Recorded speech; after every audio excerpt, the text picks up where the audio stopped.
प्राय धेरैले सोध्ने एउटा प्रश्न छ, आत्मा हुन्छ कि हुँदैन? यदि आत्मा हुँदैन भने जीवित र मृत शरीरमा के फरक छ त? आत्मा नै छैन भने मानिसलाई के कुराले जीवित बनाउँछ? संसारका सबै धर्महरूले आत्मा र परमात्माको कुरा गर्ने गर्छन्, तर कसैले पनि यसको उपस्थिति पुष्टि गर्न सकेका छैनन्। त्यसो भए के ती सबै झुट हुन् त? दर्शकवृन्द, आउनुहोस् आजको यस श्रृङ्खलामा हामी संसारमा धेरै सोधिने प्रश्नहरू मध्येको एक, के आत्मा हुन्छ? आज हामी यसैको बारेमा चर्चा गर्नेछौँ। मृत्यु के हो? मृत्युको समयमा त्यस्तो के हुन्छ जसका कारण एउटा चलिरहेको शरीर एकाएक निर्जीव बन्छ? हिन्दू सहित संसारका सबै धर्म संस्कृतिमा मृत्यु त्यस्तो अवस्थालाई मानिन्छ जसमा आत्माले शरीरलाई त्याग्ने गर्दछ। हिन्दू धर्ममा यस्तो मान्नुको सबैभन्दा ठूलो कारण हिन्दू दर्शन हो, जस अनुसार भौतिक तत्व वा पञ्चतत्वबाट बनेको शरीरमा आत्माको बास हुन्छ। जीवित प्राणीमा हुने चेतनाको कारण यही अभौतिक आत्मा नै हो, जुन सबै जीवमा उसको मृत्यु हुनुभन्दा पहिलेसम्म रहने गर्दछ। यो आत्मा नित्य र अविनाशी छ, जुन कहिल्यै नष्ट हुँदैन। यसले पुरानो शरीरलाई छोडेर नयाँ शरीर धारण गर्ने गर्दछ। त्यसो त हिन्दू धर्म मात्र होइन, अन्य धार्मिक ग्रन्थहरूमा पनि आत्मा र पुनर्जन्मसँग जोडिएका तमाम दर्शनहरू भेट्न सक्छौँ। यी दर्शनले समाजमा यति बलियोसँग जरा गाडेर बसेका छन् कि यसलाई हाम्रो समाजले पनि स्थापित प्रमाणका रूपमा लिने गर्दछ। यहाँसम्म कि पढे लेखेका मानिसहरूले पनि यसलाई शङ्काको रूपमा हेर्दैनन्। यही कारणले गर्दा हाम्रो समाजमा आत्माको शान्तिका लागि विभिन्न प्रकारका पूजापाठ र कर्मकाण्डहरू प्रचलित छन्। मानिसहरू श्रद्धाभावपूर्वक यस्ता कर्मकाण्ड गर्ने गर्दछन्, जबकि जुन चिजका लागि उनीहरू यस्तो कार्य गर्दै आइरहेका छन्, जसको उपस्थितिको आजसम्म एउटा पनि प्रमाण फेला पर्न सकिरहेको छैन, तर पनि हामी तिनै अप्रमाणिक कार्यहरूलाई निरन्तरता दिइरहेका छौँ। जब यसको प्रमाणको चर्चा गरिन्छ, तब मानिसहरू पुराना अप्रमाणित तथ्यहरू प्रस्तुत गर्ने गर्दछन्, जस्तो कि मानिसहरू आफूले सुनेका वा कसैले भनेका कुराहरू प्रमाणका रूपमा प्रस्तुत गर्ने गर्दछन्। तीमध्ये दुईवटा घटना यस्ता छन् जसका बारेमा प्राय सुन्ने र भन्ने पनि गरिन्छ। पहिलो घटना, कुनै वैज्ञानिकले मर्न लागेको एकजना व्यक्तिलाई सिसाको बाकसमा हावा समेत नछिर्ने गरी बन्द गरेका थिए। जब त्यो व्यक्तिको मृत्यु भयो, तब उसको आत्मा निस्केका कारण सिसा फुटेको थियो। हामी मध्ये प्राय सबैले यो घटनाका बारेमा कसैको मुखबाट अवश्य सुनेको हुनुपर्छ, तर यो प्रयोग कसले र कहिले गरेको थियो भन्ने कुनै पनि तथ्य कतै फेला परेको छैन। तर दोस्रो प्रयोग भने केही रोचक छ र वास्तविक पनि हो। दोस्रो घटना, यसलाई 21 ग्राम प्रयोगका नामले चिनिन्छ। यो प्रयोग सन् 1907 मा अमेरिकी डाक्टर डङ्कन म्याकडोनाल्डले गरेका थिए। आत्माको केही वजन पनि हुन्छ भन्ने परिकल्पनाका आधारमा उनले यो प्रयोग गरेका थिए। यो प्रयोग 6 जना बिरामीमा गरिएको थियो। मृत्यु हुँदा तीमध्ये एकजनाको तौल 21 ग्राम घटेको थियो। डाक्टर डङ्कन आफै पनि त्यो प्रयोगको परिणामलाई लिएर त्यति शङ्कारहित भने थिएनन्। यसका साथै अन्य वैज्ञानिकहरूले पनि यो प्रयोगको तरिकामाथि प्रश्न उठाएका थिए र यो प्रयोगलाई अवैज्ञानिक भनेका थिए। तर यो प्रयोगलाई सञ्चार माध्यमले मात्रै उचालेनन्, त्यति बेलाका धार्मिक सङ्घ संस्थाहरूले पनि समर्थन गरे। वैज्ञानिकले आत्माको तौल मापन गरे भनेर यसको व्यापक प्रचार प्रसार गरियो। त्यही प्रचार प्रसारको परिणामस्वरूप आज पनि मानिसहरू यसमा विश्वास गर्दछन्। यसका साथै केही मानिसहरू पुनर्जन्मका केही घटनाहरूलाई आत्माको अस्तित्वको प्रमाणका रूपमा पेश गर्ने गर्दछन्। यसमा पनि तथ्य शून्य र गलत बुझाइ धेरै रहेको पाइन्छ।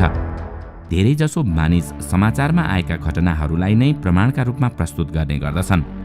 जब जाँच गरिन्छ अनि त्यसको वास्तविक पर्दाफास हुन्छ, तब मात्र सत्यता थाहा हुन्छ। अहिलेसम्म पुनर्जन्मका जति पनि घटनाको वैज्ञानिक रूपमा परीक्षण गरिएका छन्, ती सबै झुटा साबित भएका छन्। तर पनि मानिसहरू आँखा चिम्लेर यस्ता घटनाप्रति विश्वास मात्रै गर्दैनन्, त्यसलाई प्रमाणका रूपमा समेत प्रस्तुत गर्ने गर्दछन्। हामीलाई आफ्नो बचपनको सम्झना त हुँदैन भने अघिल्लो जन्मको याद कसरी आउँछ? धेरै यस्ता मस्तिष्क रोगहरू छन् जसका कारण यही जीवनको सम्झना पनि गुम्ने गर्दछ। कति अवस्थामा त केही क्षण पहिले भएको घटना पनि याद हुँदैन। मस्तिष्क हुँदाहुँदै पनि दिमागमा आएका केही खराबीका कारण स्मरण शक्ति गुम्ने गर्दछ भने दिमाग पूर्ण रूपमा नष्ट भइसकेपछि स्मरण शक्ति कसरी बाँचिरहन सक्छ? विज्ञानले मानव शरीरका सबै अङ्गका बारेमा खोज गरिसकेका छन्। यहाँसम्म कि शरीर निर्माण हुने सानाभन्दा साना कोशिकाका बारेमा पनि वैज्ञानिकहरूले सम्पूर्ण तथ्य पत्ता लगाइसकेका छन्। तर आजसम्म पनि शरीरमा आत्मा जस्तो कुनै वस्तु भएको एउटा पनि प्रमाण फेला परेको छैन। विज्ञानले बिना आत्मा एउटा जीवित शरीरले कसरी काम गर्दछ भन्ने कुरा राम्ररी व्याख्या गर्न सक्छ।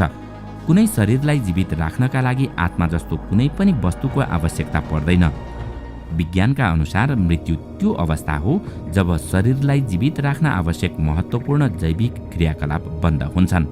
धेरै कारणले जीवित प्राणीमा यस्तो अवस्था आउने गर्दछ। बिरामी, बुढ्यौली वा कुनै वस्तुले शरीरका महत्त्वपूर्ण अङ्गमा पुर्याएको क्षतिका कारण श्वास प्रश्वास प्रणालीले काम गर्न सक्दैन र शरीरलाई आवश्यक पर्ने अक्सिजन प्रवाह हुन छोड्छ। मानव शरीर अर्बौं फरक फरक कोषहरू मिलेर बनेको हुन्छ।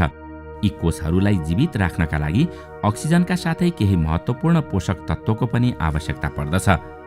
कोषको यो आवश्यकता पूरा गर्नका लागि शरीरका अङ्गहरू आपसमा मिलेर काम गर्ने गर्दछन्। त्यसमा अक्सिजन लिने काम फोक्सोको हुन्छ भने पोषक तत्त्व उत्पादन गर्ने कार्य पाचन प्रणालीको हुन्छ।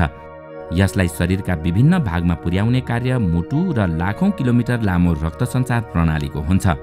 यी सबै मिलेर हाम्रो श्वास प्रश्वास प्रणाली निर्माण हुन्छ। यसले कोशिकालाई आवश्यक पर्ने सबै तत्त्वहरू पुर्याउने गर्दछ। यसको अभावमा केही समयमा नै हाम्रो शरीरका जरुरी अङ्गका कोषहरूले काम गर्न छोड्छन्। तीमध्ये सबैभन्दा कमजोर अङ्ग मस्तिष्क हो। यसले शरीरका अन्य अङ्गको तुलनामा धेरै ऊर्जा उपभोग गर्ने गर्दछ। त्यसकारण यसमा रगतको लगातार र बेरोकटोक आपूर्तिको आवश्यकता पर्दछ। केही कारणले मस्तिष्कमा रगत पुग्न सकेन भने 7 सेकेन्डमै यसका कोषहरूले काम गर्न छोड्छन्। मस्तिष्क हाम्रो चेतना र सम्झनाको स्रोत मात्र नभएर शरीरको नियन्त्रक पनि हो।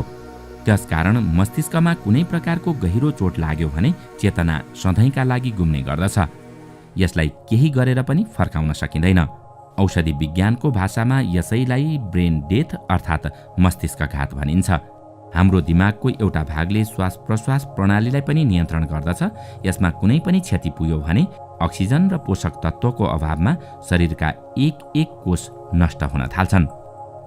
अहिले हामीसँग यस्ता उपकरण उपलब्ध छन् जसको प्रयोगका कारण दिमागले काम नगरेको अवस्थामा पनि श्वास प्रश्वास प्रणाली चालु राख्न सकिन्छ। यी मेसिनलाई लाइफ सपोर्ट सिस्टम भनिन्छ। यसबाट मुटु त चलिरहन्छ तर दिमागको मृत्युका कारण यसलाई फेरि चेतनामा ल्याउन सकिँदैन। यसबाट हाम्रो चेतनाको कारण कुनै आत्मा नभएर मस्तिष्क नै हो भन्ने प्रमाणित हुन्छ।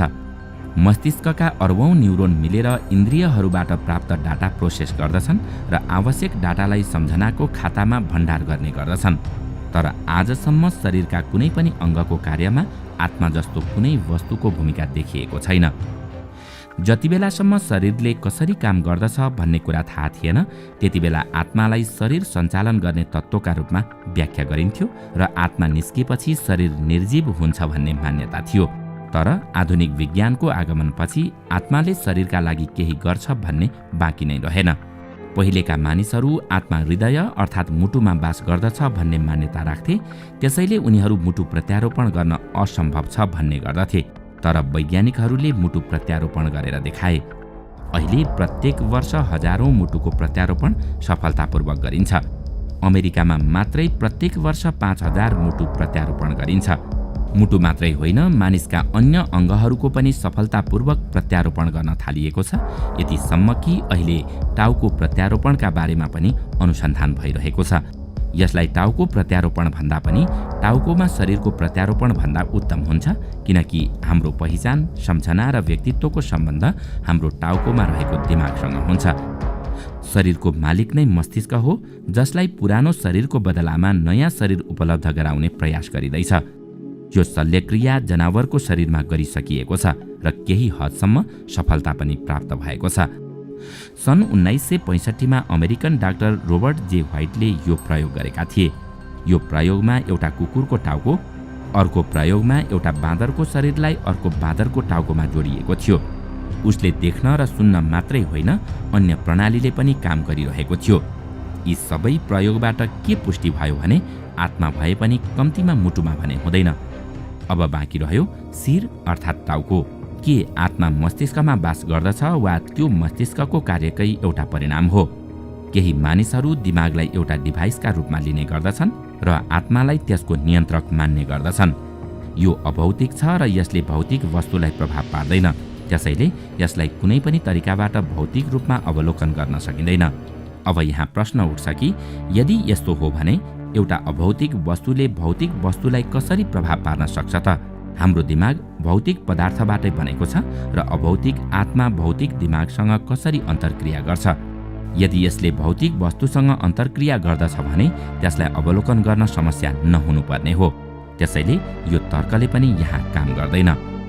जुन चेतनालाई हामी आत्मा भन्ने गर्दछौँ त्यो वास्तवमा मस्तिष्कबाटै उत्पन्न हुन्छ। मस्तिष्कबाट अलग गरेर आत्माको कुनै अस्तित्व छैन। चेतना अभौतिक हुने गर्दछ जसको कारण भौतिक मस्तिष्क नै हो, कुनै आत्मा होइन। ठिक त्यसै गरी जसरी कम्प्युटरमा गरिने प्रोग्रामिङमा कुनै भौतिक वस्तु हुँदैन तर त्यो अभौतिक वस्तु हुनुको कारण भौतिक कम्प्युटर नै हो। कम्प्युटरबाट अलग गरेर त्यसको कुनै अस्तित्व हुँदैन। फरक यति हो कि कम्प्युटर प्रोग्रामिङलाई कम्प्युटर प्रोग्रामरले तयार गर्ने गर्दछ भने मानिसको शरीरमा यही काम प्रकृतिले गर्दछ।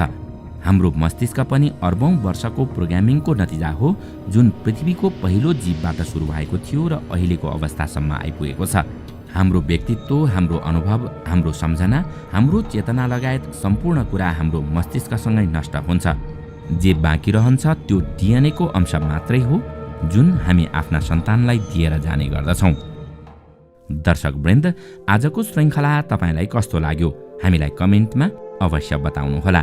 साथै आजको श्रृङ्खला तपाईलाई राम्रो लाग्यो भने लाइक तथा सेयर गरी हाम्रो च्यानललाई सब्स्क्राइब गर्न नभुल्नुहोला र साथमा रहेको बेल आइकन पनि थिच्नुहोस् ताकि हामीले अपलोड गर्ने नयाँ भिडियोको जानकारी सबैभन्दा पहिला तपाईलाई प्राप्त होस्। आजका लागि यति नै। अर्को भिडियोमा अझै रोचक तथ्य लिएर आउने नै छौँ। तबसम्मको लागि बिदा दिनुहोस्। नमस्कार।